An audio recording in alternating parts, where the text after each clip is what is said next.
So and now we can look at one of the games. I don't know, you want Fischer Gliggers? No, it's a nice game, but it's why I think it's also good because it shows you that the result of the game and the power of the name of the legendary player who won the game could also influence the commentators. And for a long time, people believed that. This was in a candidates tournament when Fischer was trying to get through to the World Championship final, which he didn't succeed this time. He was 16 years. Yeah. 16 years. He was 16 years old.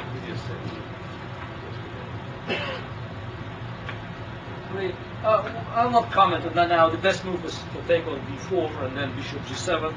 And Fischer simply said that after the exchange on d4, bishop g7, bishop g5, white still keeps control. This is for a player of Fischer's style. That's not a very good comment because he used to be more concrete. And there were a number of games played later. The number of games that were played later that proved that black equalized, and one of the games I quote here is Renek Korchnoi in 1995, of course, equalized. So Gligovic played knight a5, bishop g5, so this bishop is dangerous, but just to exchange this bishop keeps white to maintain a good solid defense around his king, while the attack on the king side is very difficult to stop. So h6 is not good. You have to make this move. Bishop e3, rook c8, knight c4. And that's an interesting situation. Now, of course, white could take on c4, and after rook c4 it's a dragon, but with h6 with such a move. So in order to castle, black will have to play eventually h5. So after taking on c4, I think white had a very clear advantage. So for instance, white take g4, h5, and even h3 now, and now black has to castle, but just to in a normal theoretical position, if they played h5. It's probably not very good. You don't play on the king side in the dragon, where you have to be very defensive. So, but what is interesting that Fischer made a move here, which it's quite unusual, isn't it? Yeah, he made a very unusual move. Pawn on h6. Pawn on h6, yes. Queen e2, and some of the players, like Bronstein, were so impressed that. Put two exclamation marks to this move. Now, I think the move is just frankly speaking. I think the move is bad. It's very difficult. If we're talking about ultimate chess truth, so if we have to evaluate the moves, bishop takes c4 and queen e2, bishop takes c4 is better because white should keep one of the bishops alive. So Fischer kept bishop b3, the light square bishop. He always had a passion for this bishop. He always played bishop c4 against the Sicilian, didn't he? Yeah, but he loved the bishop, light square bishop, and you have many games. It's quite amazingly that Fischer always preferred bishop over knight. And even if his book for games,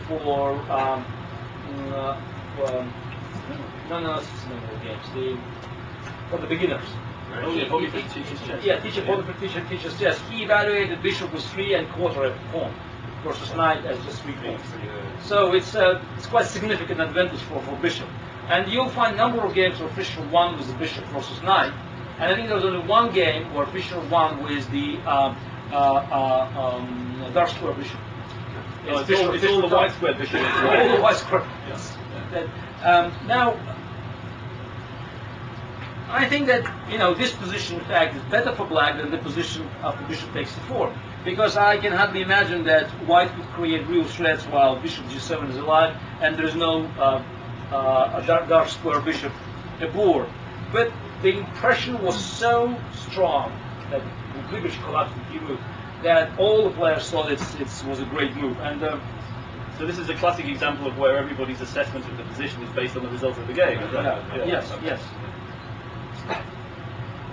Yeah, Gligorich's opinion, the queen move deserves even an exclamation mark for its originality. White retains his bishop on b3, which is useful not only for attack, but also for the defense of its own king. Now, my comment, incidentally, the same can be said about the bishop on g7. So yes, it kept an important bishop, but this bishop is also alive, and it has no opponents. But it's an original move. It just shows that Fischer could present totally new concepts. He was not shy. He was not afraid of playing the moves that would be considered ridiculous at his time, and that's already demonstrated that even at age 16, he already showed sign of genius that could be way ahead of his generation. Yeah. So Castle. Now, very difficult to refrain from castling, especially where you were under the pressure on pawn on h6 was an naked castle. But Black could play queen b6, and after queen b6, e5 is a threat, so White has to lose time of playing queen d2, and then Black could play queen c5 and start pushing the pawns there, b5, a5, and if Black pawns are on b5, a5, this bishop might not be. Not so happy. Yeah, not so happy. It's not good.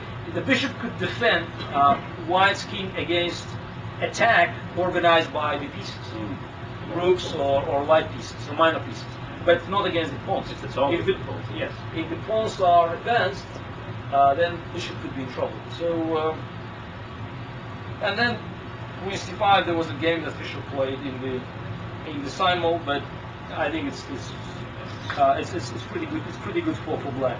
But even the castle is not bad. g4, queen a5, and again queen b6 was stronger. Again queen b6, queen d2, queen goes on c5, and then would push the pawns. Eventually, Black pawn should go on e6, where it controls d5 square and also cuts this bishop. Gligorich played queen a5, and you see those are normal moves. That's what Black normally an automatic move. Yes, doesn't drag the castle. Queen goes on a5, but you should be a little bit more creative. It's a new situation. For instance, queen on a5. If there is no bishop here, then rook takes c3 and queen takes c2. That's a possibility. With bishop on b3, queen on a5 does nothing. The best it hopes to go on c5, but you can do the same with queen b6, creating a threat e5, and then go on c5. So it's